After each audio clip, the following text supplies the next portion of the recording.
Well, can you believe that it's almost hunting season? I'm really excited. You know, I love the preparation, and it's almost like I focus so much on the preparation. We have a lot of acres here in Minnesota, and then we have the small parcel over in Wisconsin that's, you know, about 40 acres with field and woods. But it's just fun to build up, and a lot of you that have done this for a long time and been into your whitetail habitat or scouting on public land, it's fun. You know, it's fun getting out there. It's a great activity. It can include the whole family if you want, but it's friends, traveling, whatever, but it's a good time, and it's here. It really is. It's coming bearing down. The first season's open here very quickly. We're already towards the end of August, so by the time a lot of you see this, your season will have already begun, and that's a really cool thing. You'll notice I'm wearing a different hat here.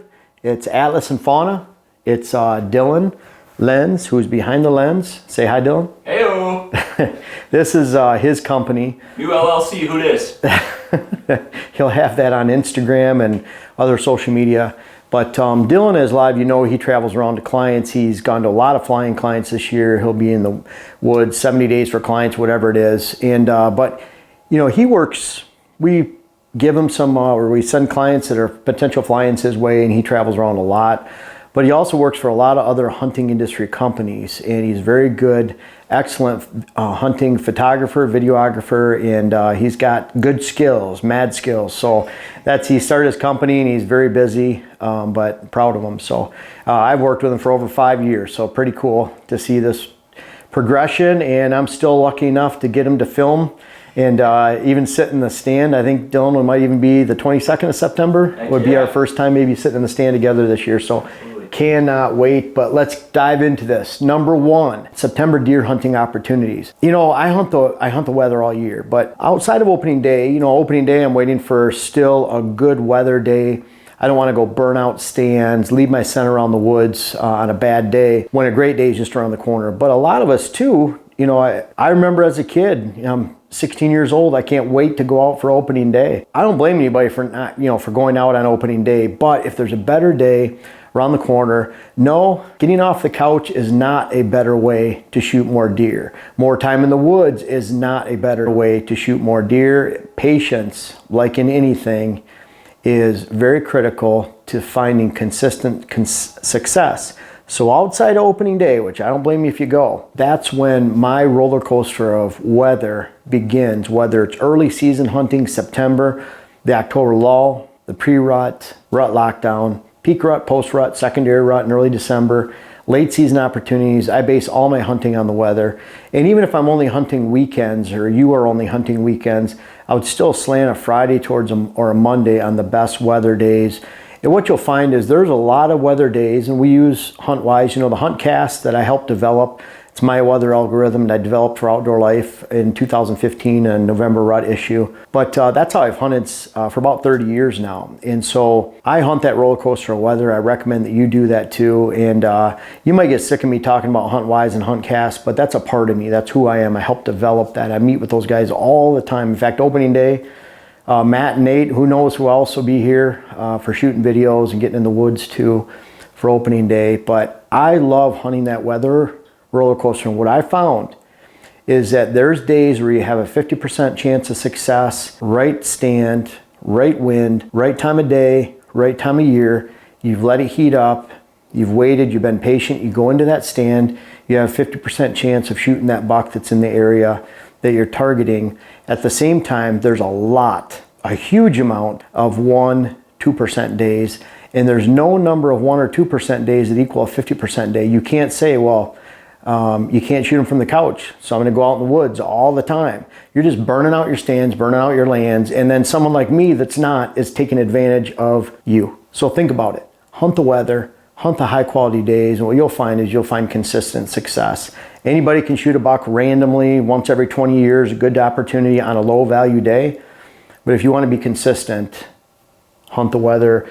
And that roller coaster begins because there's a front coming through on average about every week. You'll find out of a 45-day period, there's probably 8 or 9 really good days. There's probably 5 or 6 days in between, and there's about 30 that are really bad. And they're not going to equal those good days. So really focus on those good days. Number 2, this is the time of year for white oaks and crab apples.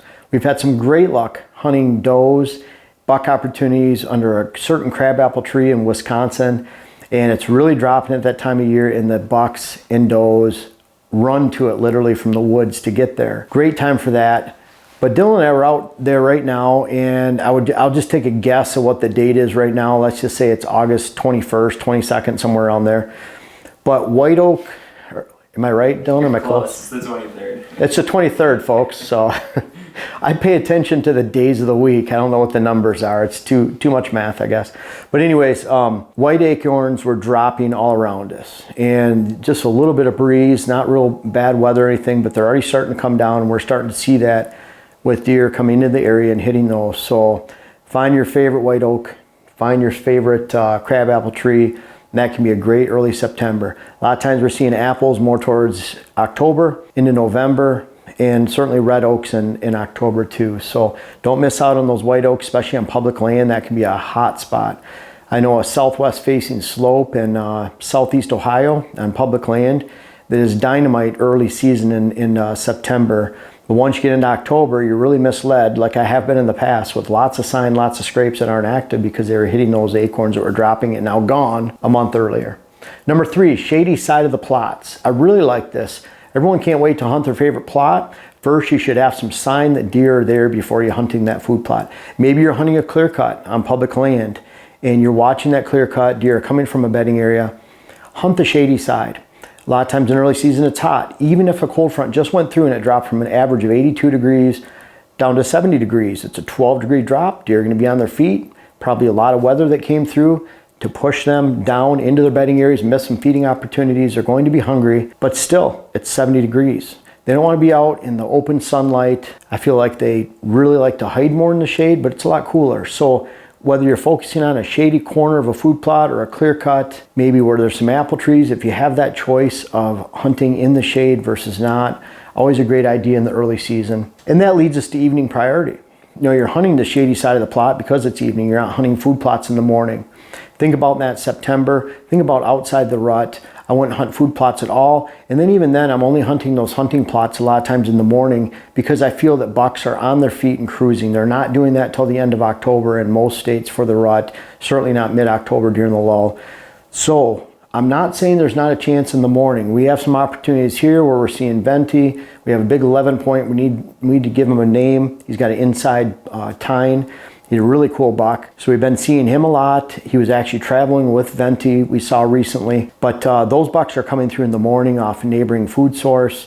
And we have the perfect stands, about 3 of them, to take advantage in that spot. And a couple of those are really morning slated. So we're looking for morning opportunity with something like that, with bucks that are cruising a long distance to get back to their bedding areas. And that's certainly an opportunity with that situation, and you might have that too. But boy, evening's where it's at. That's where they're hitting these evening food sources religiously. They're hitting them often, and you can predict that. You might have been able to watch it all summer long, and now's the time to really get in there, focus on the evening, and wait for those best morning stands closer towards the rut or in the rut, maybe even opening day of gun season. Water holes. A lot of people think it's early season, it's hot. So you're going to sit over a water hole because deer are thirsty and it's hot weather. Deer aren't necessarily hitting the water holes because it's hot weather. Sure, when it's extreme they do, but if they have green vegetation like they do in the ag fields around here, like they might in your public land woods with clear cuts and woody shoots, leaves that they're still, forbs forages that they're dining on, they process and get their moisture through what they eat. They don't need to take a drink like we do. A lot of people, I've even seen that with logs and bedding areas people put. It's almost like they need a backrest like a couch like we do. Deer, of course, are not people. Doesn't matter, they don't need a backrest. They're self-supporting for bedding, but then at the same time, they don't need to take a drink of water for weeks at a time.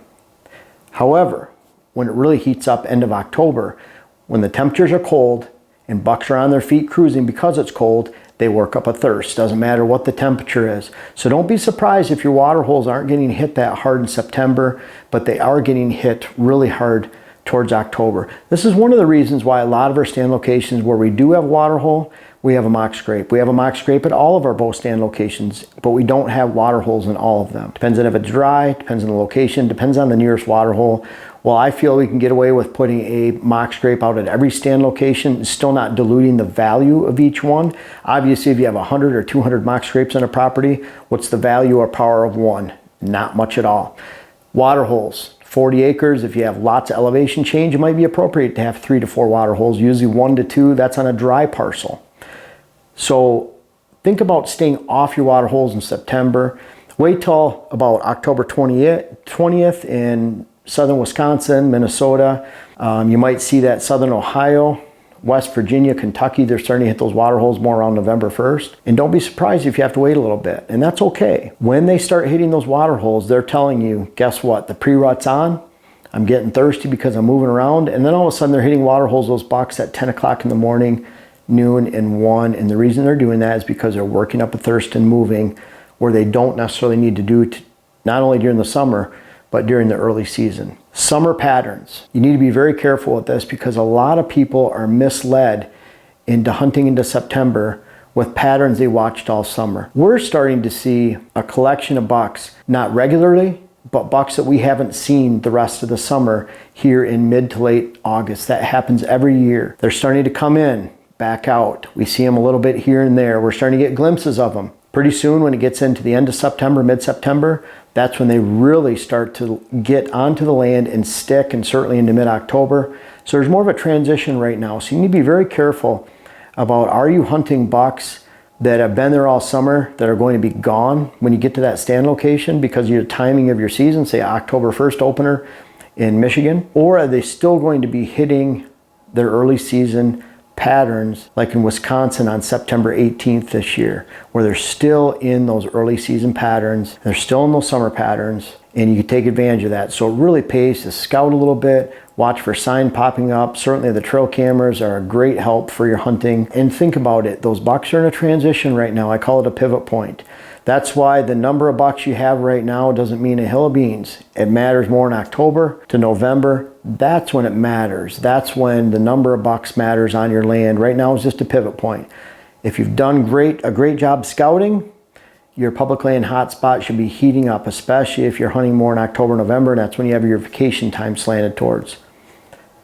If you have a poor property, then you can expect the number of bucks that you're seeing currently, end of August, to be diminishing fast. And always pay attention. You want to hunt that fall food, fall cover. And I'm not going to sacrifice an entire acreage and habitat on a land just to have some early season hot spots. There's always, depending on the size of your land and what you have going on that land and what's going on around you, there's always early season opportunity. But always think about, where's that buck coming from? Where's he transitioning to? What kind of fall habitat and food do you have in that area, whether it's on public or private land? And that'll lead you to success when it comes to those summer patterns. Summer patterns lie.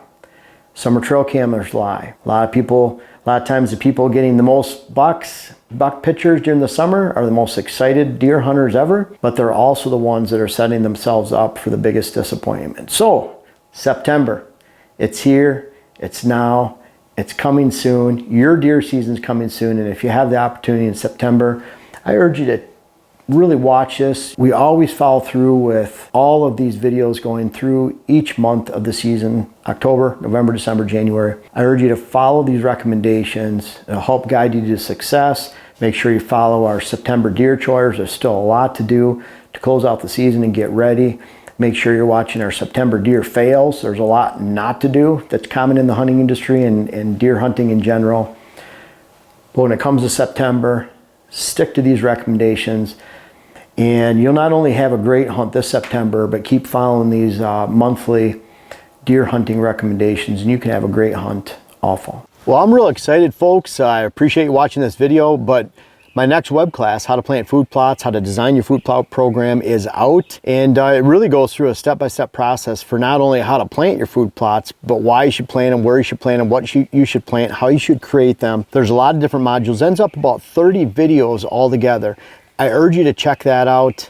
We're out here completing our food plot work today, and we do that in a pretty strict pattern so we can find success this fall. Food plots shouldn't be a guessing game. Take the guesswork out of food plots and food plots planting, and check out the web classes. I have my How to Design Your Whitetail Property, the food plots for the next web class in the series. And I hope you enjoy it. I hope you check it out, and let me know what you think if you end up purchasing that, and I think you'd be well pleased that you did.